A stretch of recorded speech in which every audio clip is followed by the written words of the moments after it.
What is good, YouTube, and welcome back to a brand new video. And today we're going to be doing a trading Deandre Ayton Phoenix Suns rebuild. So as you guys know, the Phoenix Suns and Deandre Ayton were the only people that did not come up with a contract extension. For a lot of his peers got contract extensions. So Deandre Ayton is obviously fuming right now, but Robert Sarver refused to pay Deandre Ayton a max extension. Now, obviously, this could be solved in the offseason, but it isn't solved right now, and that has to upset Deandre Ayton. So for today, we're going to be doing a trading Deandre Ayton Phoenix Suns rebuild. Obviously, this may not happen in real life. Obviously, I'm not saying he's getting traded 1000%. I just thought for entertainment that it could be fun to do. So that's what we're doing today. So if you guys enjoy this video, obviously to make sure to hit that like button, and of course, subscribe if you haven't already. 6% of you watch this video usually aren't subscribed, so if you could go ahead and hit that sub button, we greatly appreciate it. But other than that, let's go ahead and do this trade Deandre Ayton Phoenix Suns rebuild. To dive deeper into this problem, Deandre Ayton watched a lot of his guys, obviously his fellow people that went after him in the draft,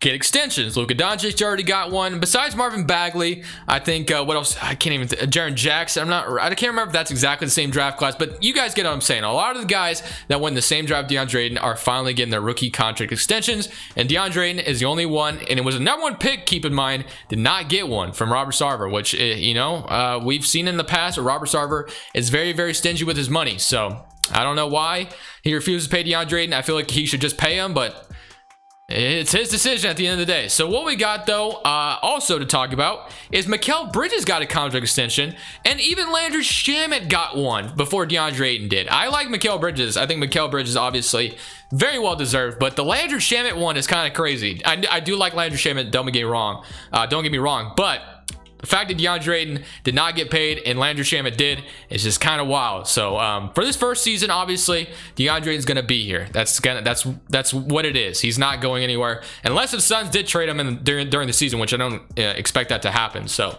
for this first season, we're just gonna simulate this regular season, and once we get in the offseason, we're going to execute a restricted free agency sign and trade with Deandre Ayton. I'm not saying that's exactly what's gonna happen in real life, but I thought, like I said, for entertainment purposes, I thought it could be fun to see if this went completely south, what it would look like. So let's go ahead and simulate to the regular season, and let's see how this finishes out. Funny enough, we actually didn't even make the playoffs, which I don't expect to happen for the Phoenix Suns in real life. So yeah, that's a thing. But also I wanted to talk about, while I'm recording this, Wojnarowski has been busy tweeting. Apparently the 76ers threw Ben Simmons out of practice today, and Doc Rivers said, I thought he was a distraction, and Ben Simmons won't play in the opener against New Orleans. Surprise, surprise, obviously. So that whole thing is just a total freaking mess over there in Philadelphia. Clippers do go on to win the championship, and like I said, we didn't make the postseason, which I don't expect to happen in real life, but unfortunately for us, it just kind of did, rolled that way. So this is where we're going to be trading Deandre Ayton, though. Like I said, I don't expect this to be a thing that's going to happen in real life. Not predicting it or anything. Doesn't look like we are going to actually have the 9th pick in the draft, so that's actually kind of nice as well. So I thought the Thunder had this pick, but I think it's probably like lottery protector or something. So hey, we have a draft pick before we trade Deandre Ayton, so I guess that's good. So maybe we can kind of replace him with a different center, because Robert Sarver, instead of paying Deandre Ayton, maybe wants to go cheaper. So that's what we'll be doing. So let's go ahead and get a shot doctor, and then we should be ready to go ahead and draft here, and then of course take care of Deandre Ayton. So let's go to the draft. So at the 9th pick in the draft, if we look at the mock drafts, Jaden Hardy, Chet Holmgren, so we might have a center slip to us. We'll kind of just take whatever's available, obviously. So let's go to number 9, see what drops to us. At number 9, Toronto's right behind us as well. We still have JD Davison on the board, Kenzie, Gene Montero, Jaden Ivey, AJ Griffin, Caleb Love, Damian Collins, so Brandon Huntley, Hatfield. So nobody, as far as centers are concerned, nobody that I absolutely love here. So JD Davison. I mean, I could take the future backup point guard, I guess, or the future point guard of this organization. I know Jaden Davidson is very talented. So you know what? We're going to go ahead and take him. So JD Davidson eventually can take over for Chris Paul once Chris Paul is gone. So we'll have that. And then we'll take Terrence Shannon here as well. So just like that, we come out of the draft with JD Davidson, which I felt pretty good about at number 9. And then we could have taken Ty Washington as well, which would have been cool. But again, I felt pretty good about it. And then we got Terrence Shannon out of the 2nd round. So now, once we accept these, of course, we're going to go straight to qualifying offers. And this is where we're going to be doing the video topic. So Deandre Ayton is going to be traded. Again, I'm not really sure how this would go about. Obviously, sign and trade. Phoenix Suns don't want to pay him.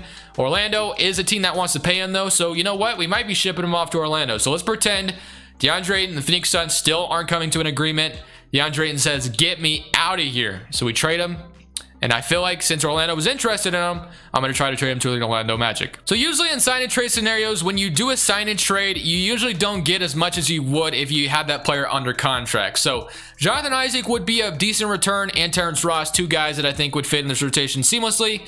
And no, they don't agree to that. Okay, well, what if I just got a draft pick then maybe? Like, okay, I guess we're going to do that instead. So we got Jonathan Isaac and a first round pick for DeAndre Ayton. Ideally, that's not enough, but obviously, like I said, in a sign and trade, you don't get as much as you usually would. So Jonathan Isaac is kind of our new power forward here, so feel pretty good about it. I think Jonathan Isaac with a change of scenery would be an awesome player. So do like Jonathan Isaac coming over. But with that, we have kind of a gaping hole at center now. We have DeMarcus Cousins who we could sign, Tristan Thompson's at center, JaVale McGee, DeAndre Jordan, Tony Bradley. But I think in the trade market, we might be able to find something because we just drafted JD Davison. Cameron Payne has been awesome for Phoenix, obviously, but JD Davison's already 77 overall. So we could go a different route and decide to maybe trade for a different center. Now, who would that be? I have no idea, but immediately I think of a certain guy, and he is in Houston. Would be Christian Wood from the Rockets, just because obviously the Rockets are in a rebuild. Christian Wood is a little bit up there in age for their timeline. Jalen Green's 20 years old. You got Kenyon Martin's 21, 19, 19. So obviously Christian Wood is a little bit above all of them in age. There's an age difference. So with that being said, if I could find a way to convince Houston to give me Christian Wood as my new replacement to DeAndre, it wouldn't be the worst replacement in the world, obviously. So it'd be cheaper for Robert Sarver to do that, which is something I guess he would love. So Dario Saric, and obviously they'd probably want like a draft pick or whatever it may be. So let's say we give him like a 2025 draft pick, and then we can also throw in Jalen Smith, something like that. So Dario Saric, 2025 for Christian Wood. They don't agree just yet. That's unfortunate. What if I give you a second and they agree? So just like that, we got Christian Wood, who is our new center, now that obviously DeAndre Ayton is gone. So now we have Jonathan Isaac, Christian Wood, not DeAndre Ayton anymore, Cameron Johnson, Jay Crowder, which we could move either Jay Crowder or Cameron Johnson to the 3. So Cameron Johnson's 6'8", while Jay Crowder is 6'6". So I'll move Jay Crowder to the small forward. Obviously, Jay Crowder plays bigger than he actually is, but still, we'll do that. So Cameron Payne, feel pretty good about that. Landry Shamet, and then Jay Crowder. So yeah, I like what we have. Maybe we could go ahead and sign like a backup big man as well. Tristan Thompson was out here, so they'd get him like a 1-year deal, just be our backup big man for now. And it looks like we have a $10 million trade exception, so I'll have to keep that in mind. But for now, this is what the brand new Phoenix Suns roster looks like. With DeAndre Ayton gone, Christian Wood and Jonathan Isaac is our new front court. So I don't know. How do you guys feel about that? So with that, we're going to go ahead and go to player progression. Not sure why Devin Booker's going down in overall, but Chris Paul is going down too. Obviously, he's up there in age. And then Christian Wood going down in overall is a little annoying as well. He's only 26. And then Jay Crowder, 32 years old, makes a little bit of sense there. So just like that, we have a brand new rotation in Phoenix. With DeAndre Ayton gone, shipped him off to Orlando. He got his payday. But for us, we lost him. So that sucks. But Robert Sarver, like I said, was stingy with the money. But when this scenario, we don't have him anymore. So looking at the 9-man rotation, it's Chris Paul, Devin Booker, Mikal Bridges, Jonathan Isaac. Tristan Thompson is starting. I'm not doing that, obviously. JD Davison, Tristan Thompson, Cameron Johnson, and Jay Crowder. So proficiency-wise, I'm going to assume it's because of a pace and space system. I'm going to move it to a 7 seconds, though, because Christian Wood fits good in that. So we're going to go ahead, though, simulate the second regular season with this brand new Phoenix Suns roster and kind of see how this is going to look. Are we going to make the playoffs still? Actually, we didn't even make it last year. So hopefully this season we actually make it. So this year we actually happily made the playoffs as we're the 4th seed in the Western Conference, 7th rank in the power rankings. Luka Doncic is your MVP. Hunter Salas, Rookie of the Year, also the 6th man, so nice. And then Giannis Defensive Player. Jonathan Kuminga is your most improved, and Steve Nash, Coach of the Year, Cody Toole, Executive. So I'll be a first team. I'm going to assume Devin Booker could make one of these, but he may not be on here, and he's not. So no Devin Booker appearance. That's unfortunate. And then no all-defensive team for us either. But hey, I think I saw JD Davison on the all-rookie first team. But looking at the player stats, we had 31 from Devin Booker. We had 19.5 from Chris Paul, 16 from Christian Wood, and then 15 points from JD Davison. So love that. Jonathan Isaac with 8, Mikal Bridges with 8, Cameron Johnson 7, 6, and yeah, so nothing crazy. But hey, like I said, we actually made the playoffs this year, and now I get to play the Utah Jazz. So this would actually be a very entertaining series to watch. Mike Conley, Donovan Mitchell, Ingles, Pascal, Gobert, Clarkson, Royce O'Neal, and then Jason, and then Bojan. So can we win in the first round? Obviously, we didn't even make it last year, so this is our chance to get a first round win. 70 current round against Utah, and we are going to beat them in 6. And hey, we get to play the 8th seeded Oklahoma City Thunder. So now, I also want to check Orlando. So Orlando did make a play-in, so I guess they were close to getting into the playoffs, but I guess it wasn't good enough. So now we got not Orlando, Oklahoma City, Shai Gilgeous-Alexander, Josh Giddey, Warren, Marvin Bagley. To be honest, I actually love Marvin Bagley in Oklahoma City. I think Marvin Bagley absolutely needs a change of scenery. It's really unfortunate that he's still in Sacramento right now. I thought for sure with all the drama in the offseason, you know, him liking tweets, his dad liking tweets, I think it was, or tweeting something. I don't remember what it was, but I thought for sure Marvin Bagley would be getting a change of scenery. But so Oklahoma City would be actually a really good spot for him. So Shai and Marvin Bagley, sign me up for that. But let's go ahead and look at the rest as we got Theo Baisley, Roby, and Aleksej Pokusevski. So can we make it to the West Conference Finals 70 current round? And no, we can't. Never mind. We were up 3-0 and Oklahoma City reverse sweeps us. That's insane. All right, well, we got the Thunder going all the way to win the NBA Finals. So good for them. The Oklahoma City Thunder are your champions. So Shai Gilgeous-Alexander, Finals MVP. But now, obviously, we got one more offseason to make things right.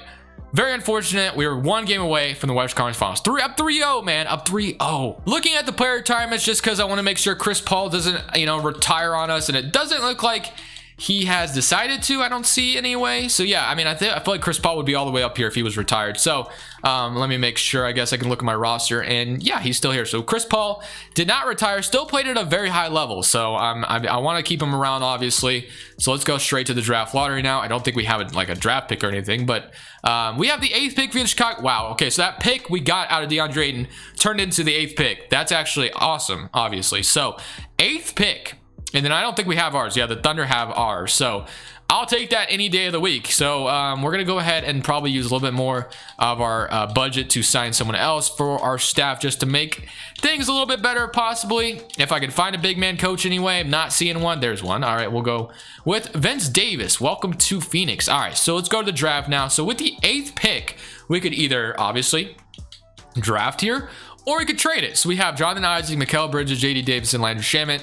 I don't really see anyone I want to trade. I'm not trading J.D. Davison. Isaac, I'm going to keep. I like him as a starter. And then, yeah, I'm not trading Mikal Bridges, obviously. Chris Paul is an interesting one. Obviously making $30 million. I could trade him, but I feel like that'd be just not, it's just not what I'm going to do. So we're going to keep Chris Paul just because Chris Paul has been great for Phoenix. So we're going to keep him around. So let's go into this draft instead and just draft number 8. So again, we're just adding more young talent to this roster for eventually whenever Chris Paul leaves, I guess we'll have like some interesting players. So Derek Whitehead, Shandon Sharp, what else we got? Brandon Miller. You know what, to be honest with you, I'm not really sure who's good in this draft class. Amani Bates went number 1. So I guess I'll go ahead and just take Derek Whitehead here. Hopefully that's a good selection. It's a backup shooting guard. We don't really need a shooting guard, but regardless, we come out with what was he? He was a 77 overall. So I guess I couldn't have gone too wrong with whoever I would have drafted. So, all right, Derek Whitehead, welcome to Phoenix. And then we'll have Cameron Payne. We'll accept his team option just because he's been awesome for Phoenix. And then Cameron Johnson will go ahead and give some money to, or give him his qualifying offer. So Christian Wood, free agent. Obviously, like I said, he's a lot cheaper than Deandre Ayton. So I don't think it'd be smart to let him walk as well. So we are going to go ahead and throw Deandre Ayton, or not Deandre Ayton, Christian Wood his money. And then I am going to go ahead and re-sign Jay Crowder as well, just because I do like Jay Crowder as a role player. Don't want to see him just walk for nothing. So, and other than that, we have Cameron Johnson, who I think I'm going to obviously pay as well. So we'll have Cameron Johnson coming back. And then with that, we kind of are stuck with what we got. So we have Chris Paul, J.D. Davidson, Devin Booker, Derek Whitehead, Mikal Bridges, Jay Crowder, Jonathan Isaac, and then Christian Wood. So obviously, the only way to make this team better now is going to be via trade. So what starter could I replace? I don't want to replace Mikal Bridges. I really don't want to replace any of my starters. I really like what we have going on. I guess if there's one person I would replace, it would be Chris Paul. But at the same time, I don't know. Chris Paul, I mean, trading Chris Paul just feels dirty. You know what I mean? So I don't really want to do it. So, and he's still playing at a high level. So it's not like if we traded Chris Paul, we'd get something better, if you know what I mean. So De'Aaron Fox pops up, though. So I do like that. Sacramento gets Chris Paul. Obviously, that's not something Sacramento would ever do, I wouldn't think. So yeah, I think we're just gonna go ahead and keep with Chris Paul. I think Chris Paul is the guy we're just gonna go ahead and stick with. If it's not really working all that working out all that well, I guess we could stop at the trade finder or trade deadline and try to get something different. So go to player progression and we'll just roll with what we got.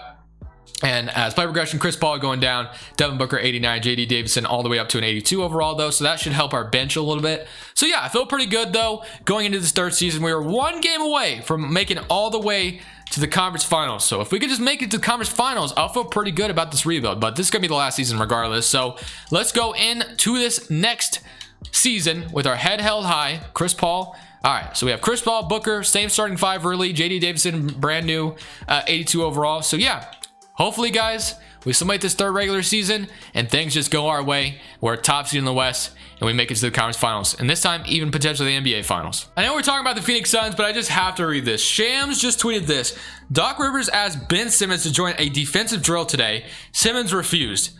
Rivers asked again. Simmons said no again. And then Rivers then told Simmons he should go home. Simmons dropped the ball and left. Dude, this is just crazy, man. And then someone replied, Ben Simmons would do anything to get the ball out of his hands. Like, come on, man. MVP Luka Doncic, Scoot Henderson Rookie of the Year, JD Davison wins 6th Man of the Year. So we have ourselves a really good replacement point guard for whenever Chris Paul needs to leave. Giannis Defensive Player, Jaden Ivey Most Improved, and Ime Udoka is your Coach of the Year. Executive of the Year goes to Jacob Park. So here we go, man. Final playoffs that we have. So we're the third seed in the West this time, so things went pretty well for us, I would say. We get to play the Golden State Warriors, though. So looking at the player stats, we have 25 from Devin Booker, 19 from JD Davison, and 19 from Christian Wood, and only 15 from Chris Paul. So maybe his age starting to finally catch up to him, and it probably didn't help that JD Davison was really good. And 11 points, 8, 7, then 7, and 3 points. So, all right, man, here we go. We got to lock it in. This is for all the marbles. And we got the Orlando Magic on the other side of things making the playoffs as they have Deandre Ayton. Did they keep Wendell Carter as well? Actually, Wendell Carter got paid in real life. So I don't know why 2K hasn't updated it. I was trying to find a roster that had all the extensions, but I couldn't find one. So I'm going to have to do it myself eventually, which I will do. So, all right, man. Golden State Warriors, Stephen Curry, Klay, Kuminga, Draymond's all the way down to a 74 overall. Wow, that's actually wild. All right, well, here we go. Still in current round against Golden State. Please don't lose in the first round. That's all I'm asking for. And, oh my God, dude. Okay. Well, moral of the story, Phoenix, don't trade Deandre Ayton. All right, just pay the man. That's all I got to say. Houston goes on and win the championship. We had a lot of bad luck today, but unfortunately, we couldn't even get out of the damn first round. Well, I hope you guys enjoyed the video. Regardless, enjoy some regular season basketball tonight. I will definitely be watching. I'm sure you guys will as well. But for now, this is Crushables. I'm saying peace. Thank you guys so much for watching. Make sure you click here to watch another video that I know you'll love.